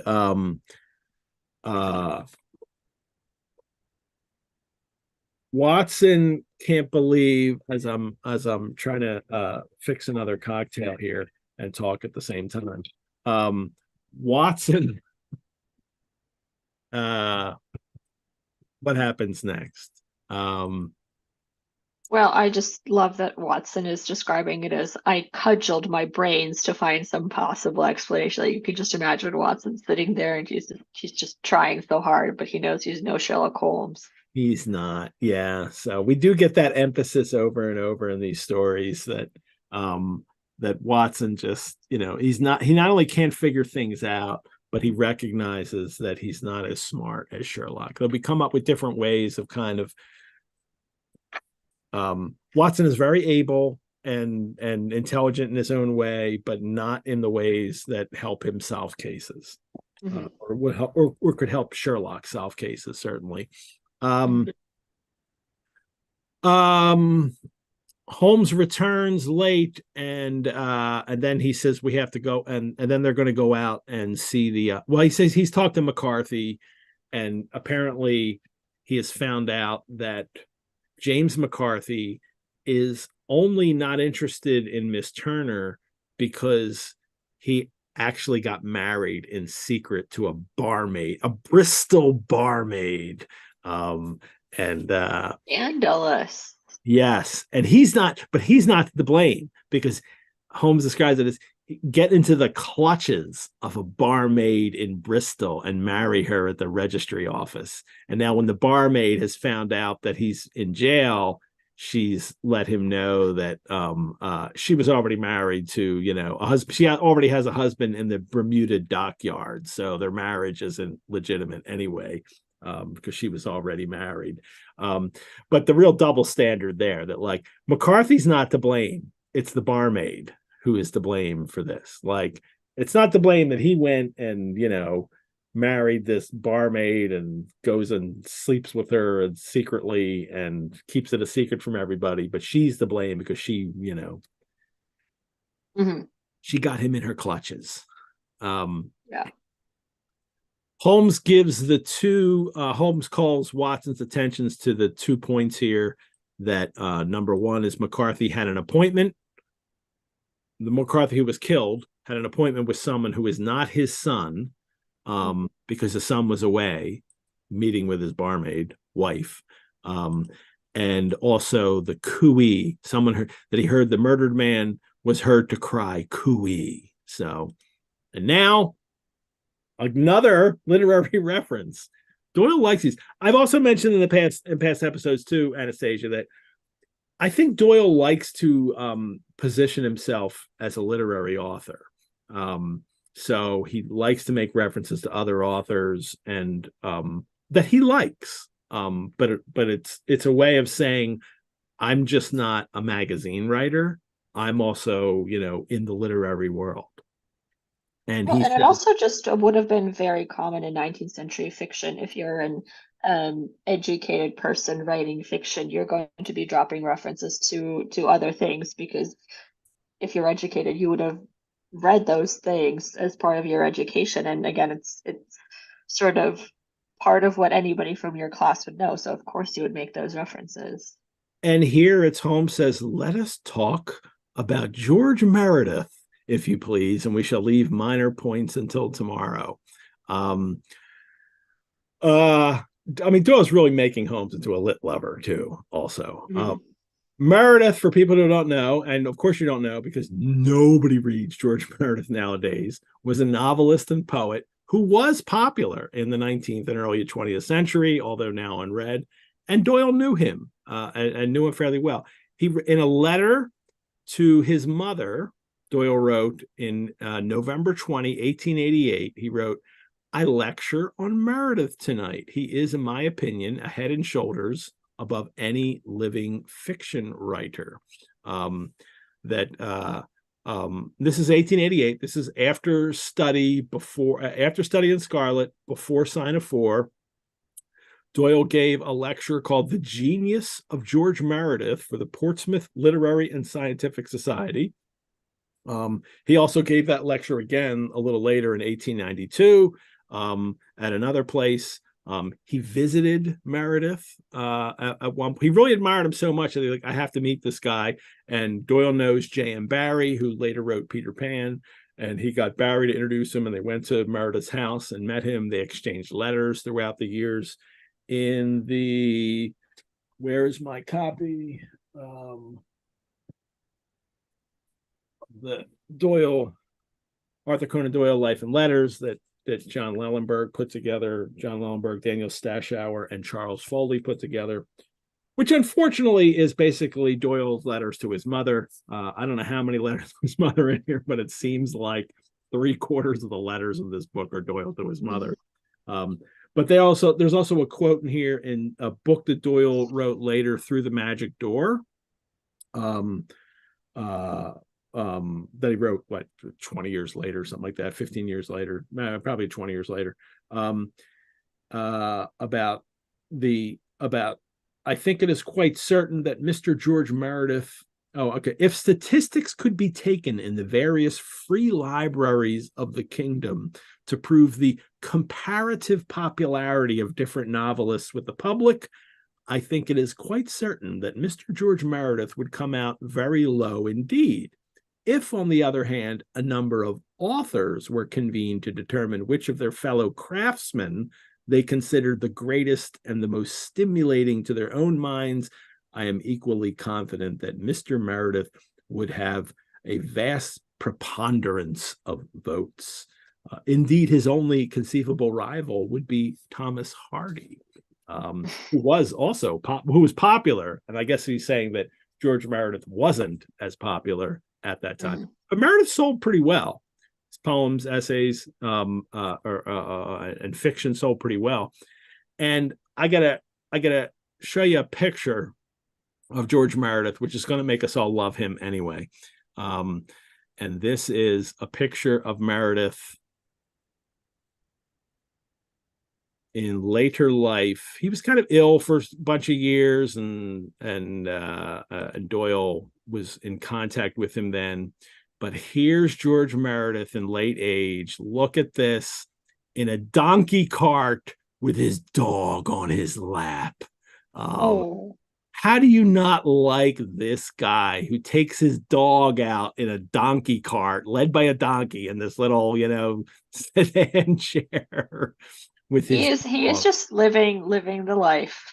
I'm telling you, this guy is somebody. Now you have to like this guy now. This dog all cuddled up there. That's so cute.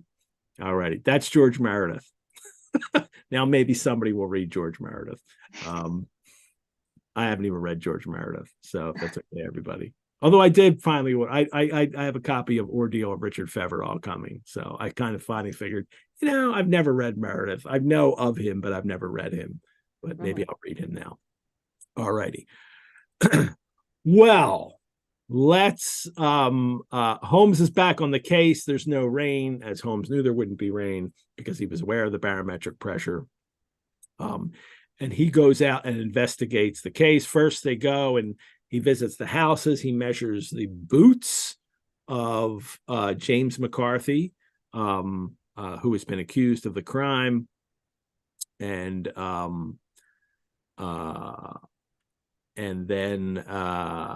then he gets to the scene of the crime, and it's like Holmes on the hunt here.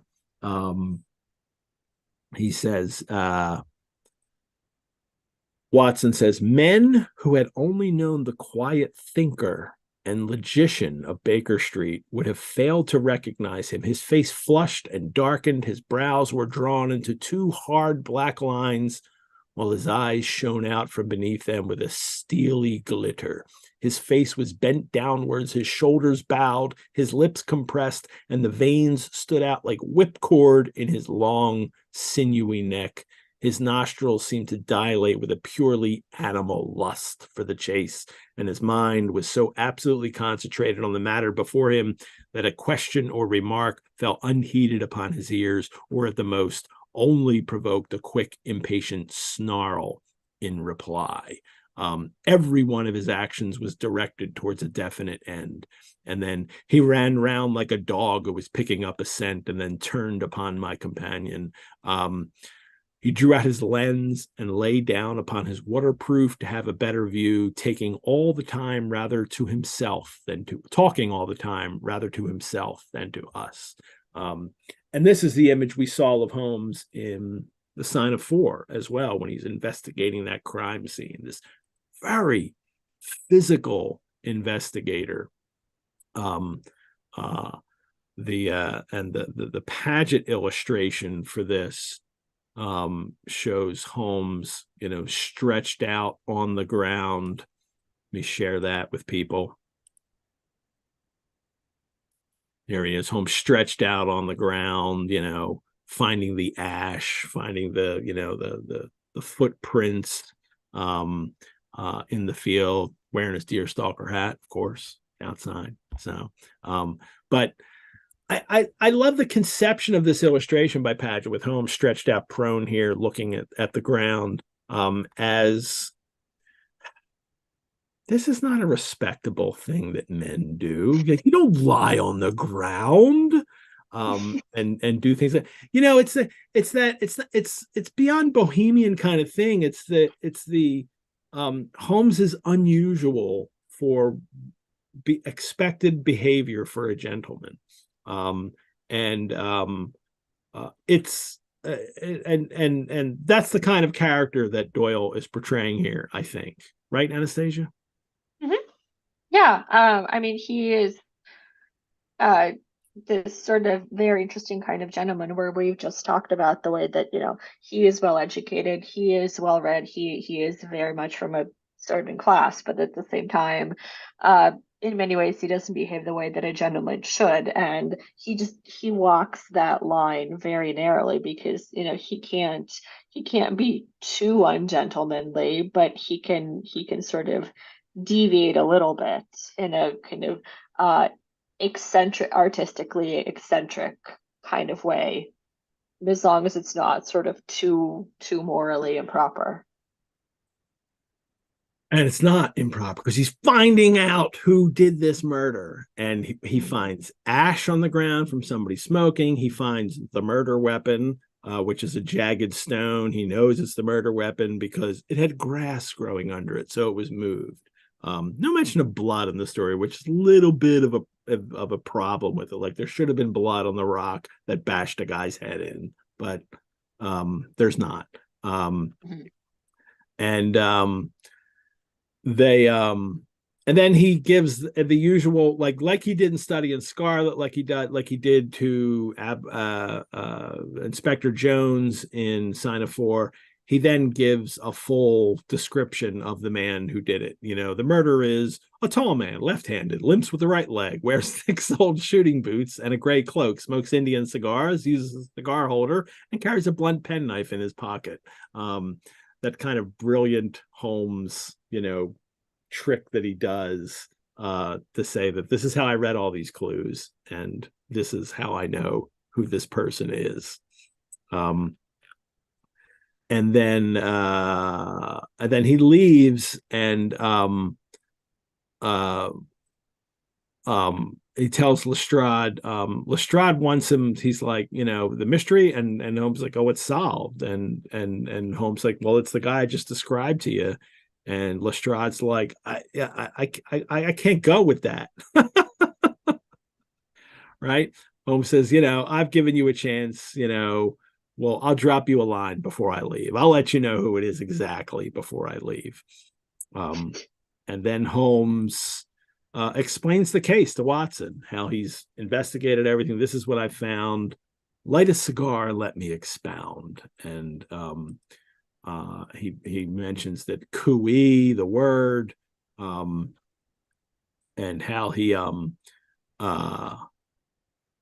has realized that it's connected to it had to be another guy from Australia for him to say that word, and it's a distinctly Australian cry, and a rat. And he hands Watson a map of the colony of Victoria, and he shows him, like, he puts his hand on it and he says, what do you see? And he says, a rat, and he takes his hand away and it says Ballarat, which is a place. Well, Clearly and I love that. I love that map of the colony of Victoria, which is, again, this is the height of the British Empire, and it's that logic of not just possessing all of these territories, but mapping them, controlling them through all of these knowledge-making practices, including maps and gathering data and statistics about the indigenous inhabitants, which also would have often led to a lot of very uncomfortable race science and that kind of thing. But of course, there's a map of the colony of Australia, which takes like weeks and weeks and weeks to get to. Why wouldn't there be? I mean, it's a colony of the British Empire, and so of course they have a detailed map. He had to send for it. I wired to Bristol for it last night and had it sent. Of course, people in the British Empire would be able to I need a map of Victoria. Somebody get me one. And here you go. Sent to you. They more on Australia in a minute as we get towards the end of this, but Holmes says that he knows what kind of cigar he smokes, of course, because he's written a monograph on cigar ashes, which is upon 140 varieties of tobacco ash, which is in fact also a Sherlock Holmes society that smokes cigars. There you go. It is upon the distinction between the ashes of the various tobaccos, which is a little monograph on the ashes of 140 different varieties of pipe, cigar, and cigarette tobacco, which with colored plates illustrating the difference in the ash.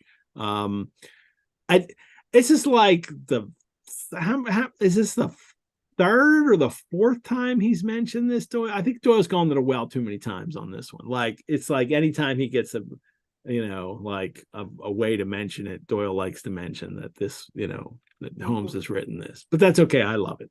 Clearly I love it. And then Mr. John Turner shows up to tell the story, to bring us home here. And he comes in, he's very sickly, he's powerful, but sickly looking. And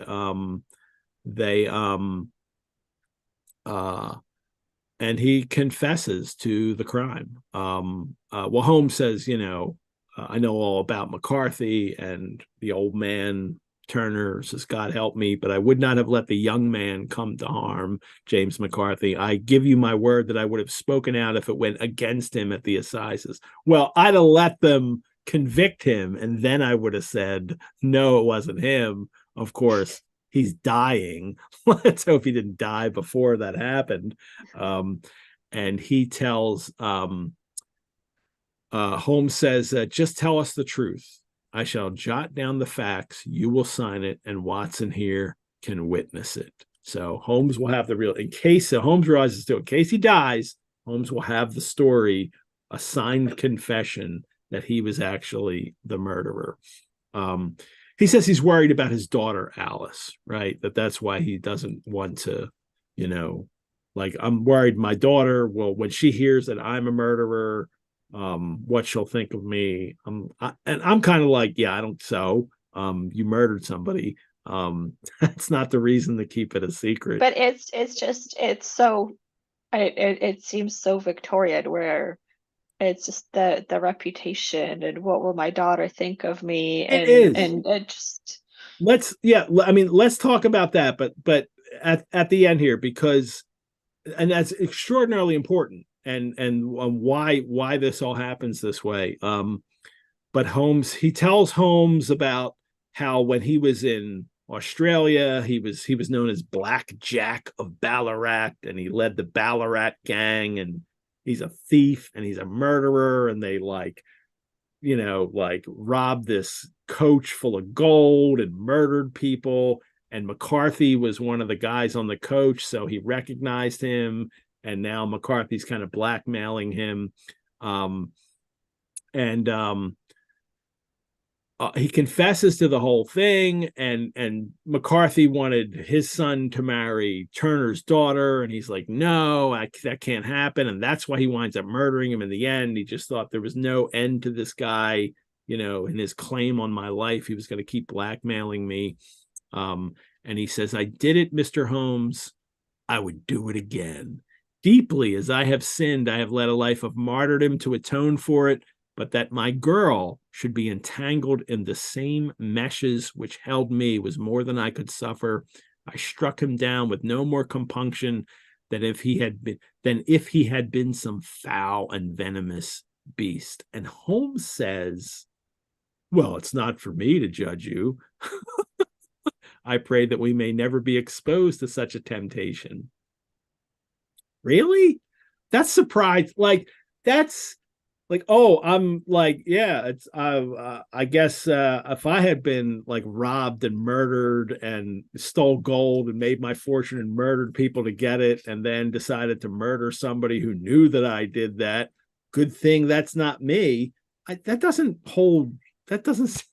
seem legitimate to me from Holmes. What do you think of Holmes saying this? I don't know. It it's strange. The only thing that sort of I think explains it is in the next sentence. You are yourself aware that you will soon have to answer for your deeds at a higher court than the assizes, which firstly is a fascinating line, because so many modern day adaptations assume that Holmes is an atheist, and they portray him as an atheist, and they portray as any kind of faith or religion as sort of irrational. But in the canon, very much Holmes is a man of faith. He's a believer. I mean, we've established that he's a respectable Victorian gentleman, and he might crawl around on the ground sometimes, but he's also read all the right books, and he's a man of faith and all of these other proper things.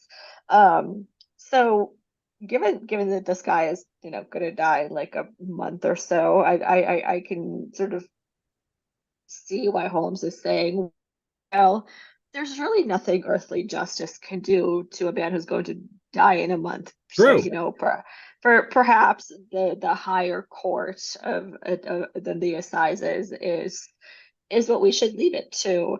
But we've also seen him sort of, I don't want to call it playing God, because that's a big claim, but we've really seen him kind of take judgment into his own hands. just in the last story, The Case of Identity, where he doesn't tell Mary Sutherland anything about what Yeah. happened, and he decides, that's just what we're gonna do. And here he says, well, we'll just keep this confession, and we'll bring it out if we need to. And it seems like he's motivated by wanting to do what at least he thinks is the right thing. Like, he's not just on a power trip here, but at the same time, he does seem to be on a little bit of a power trip here. I don't know. I mean, Turner says then your own death, farewell, then your own deathbeds when they come will be the easier for the thought of the peace which you have given mine. That, I think that's a line more important to the Victorians than us. That idea that like Holmes is giving this kind of solace to this bad guy on his deathbed. Um, I think, I think people, I think people in our age far more want to see people punished for what they've done wrong than perhaps in Holmes's time. The fact that he could have some peace at the end would be good, and Holmes is giving him that. Well, because I think for a Victorian reader, they would have likely more likely than not believed that sort of that statement, you will have to answer for your deed at a He'll higher be court of punished the afterwards assizes. if he's going to be punished. Yeah. That would have been likely part of their worldview, more likely than not. I think, again, for us as 21st century readers, just like we know how to read a detective story, so we don't need all the clues pointed out to us. We tend to have a more secular worldview where we think of justice as something that is handed out on earth by the legal system. Yeah. And so that's why it makes us uncomfortable that there's no earthly justice happening here.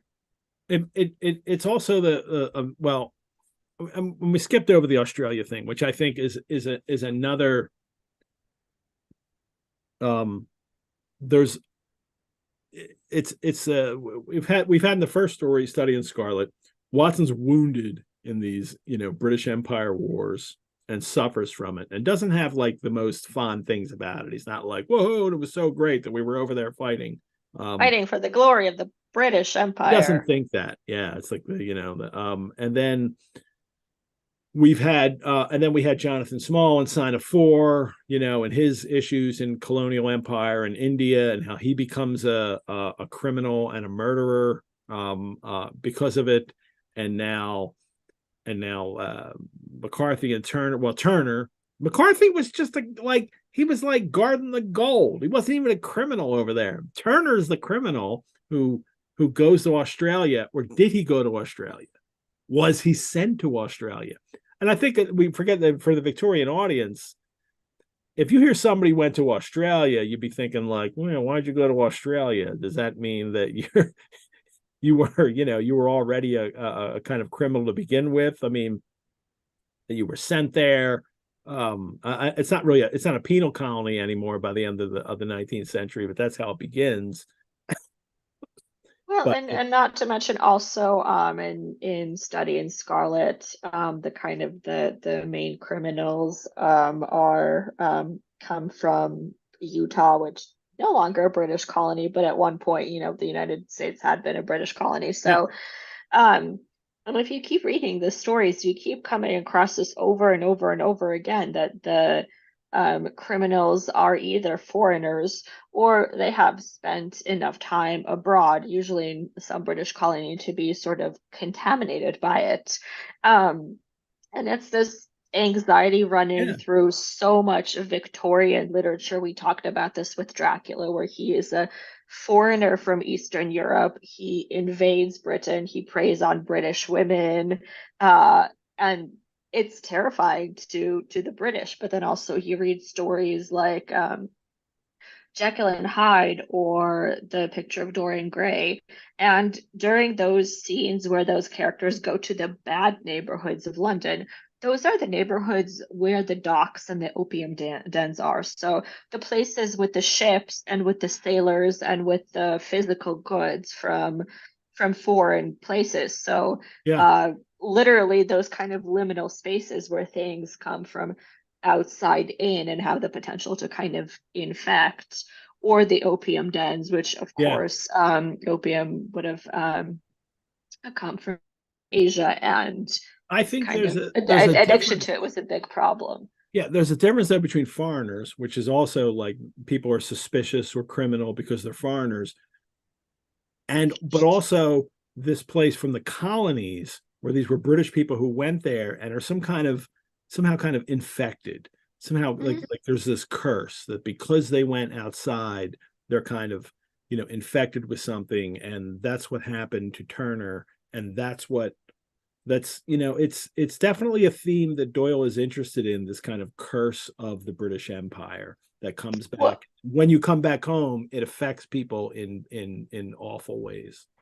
yeah, well, because these colonies, they belong to the British Empire. They're part of the British Empire, and yet they are still, foreign territories with people that the Victorians, the British would have understood as sort of as foreigners, as outsiders. So it's the danger of having an empire that expands around the world. I mean, on the Mhm. one hand, you get all the trade and access to all the goods and all of the ways in which Britain benefited from empire, but also the darker side, the danger Yeah. that means that these foreign territories that were on the outside are now part of the inside, but they then threaten to contaminate you from the inside. And again, it's this anxiety that once you learn to look for it, you see it everywhere, especially again in these kind of popular genres of gothic fiction, of detective fiction, um, or horror fiction, these sort of popular genres that really have their finger on these anxieties and these fears about Yeah. foreignness and the porousness of those boundaries in a world where we have all of this trade, all of this communication, all of this circulation of goods and people and ideas. Yeah. And and it's something that Doyle keeps coming back to. So it's absolutely there. But we also like the last line of this story. Well, first of all, McCarthy's acquitted, and so because of the objections that Holmes actually raises, and so McCarthy doesn't get convicted of the crime. Turner dies after 7 months, and then the last line is, and there is every prospect that the son and daughter may come to live happily together in ignorance of the black cloud which rests upon their past. I mean, feeding into that whole I idea. just I mean, so not only do they keep from Alice the fact that her dad was kind of an outlaw and a murderer, but they also keep from her the fact that her supposed husband to be like ran off with a woman from Bristol and Yep. married her, but actually she was already married. Um, but hey, as long as we make sure that that never comes out, they'll have a long and happy and blissful marriage, and it's all fine. They get to live without that curse of the empire attached to, his, dissolute life in Australia. They get to go on without that. So, like, I think for Holmes and probably for Doyle too, that's more important than justice. That's more important than fingering the murderer and saying this is the murderer and this is who has to take the blame for it. It's more important that the people after that get to go on without the taint of that crime. See, I think I've read too much Gothic fiction because I'm just imagining, the continuation of the story in which Alice and McCarthy get together. But of course, with the Gothics in the Gothic form, the past always comes back. Like you can't just shove it in the closet or the basement or the wherever. Like it's always going to come back. So I'm just thinking, that can you escape that curse? Like can they move Yeah. forward and just ignore this? Doyle will deal with the Gothic and other stories. I mean, certainly in Hound of the Baskervilles, but in select stories, you can kind of see those Gothic ideas. But this story is a kind of anti-Gothic, right? We're not cursed by the past. Where like Holmes saves us from the Gothic. Thank you for bringing that up. Yeah, he brings us into sort of beautiful modernity where the past no longer haunts us, I guess. Through it's through the Holmes is more powerful than the Gothic genre itself, or the Gothic I'm, form itself. I'm writing that down because I got Okay. my notes, man.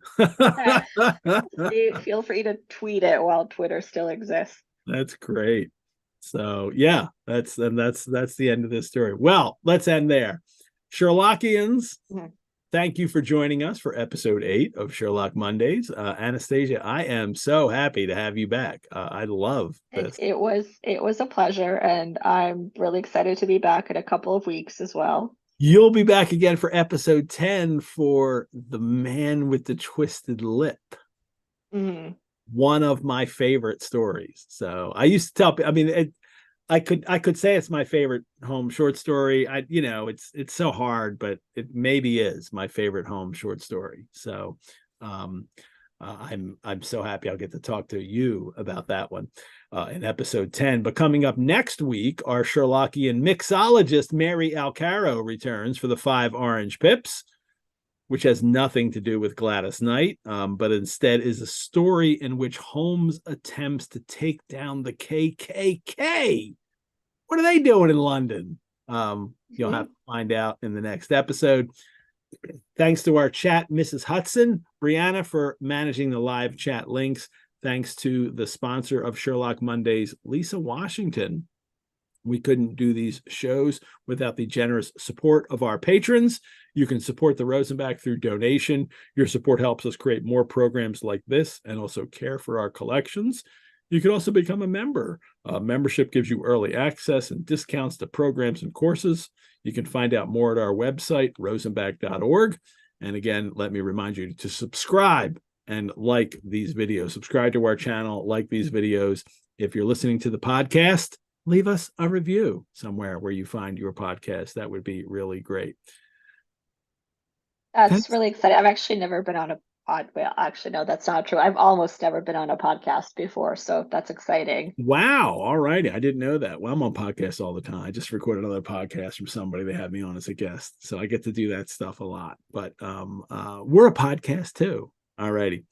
I am Edward G. Pettit of the Rosenbach Museum and Library, where the game is a book. Bye-bye, Anastasia. Bye. Whoops. Oh, man. I keep messing this up. I have to share the thing here. There we go. End credits. All righty. Bye-bye, everyone.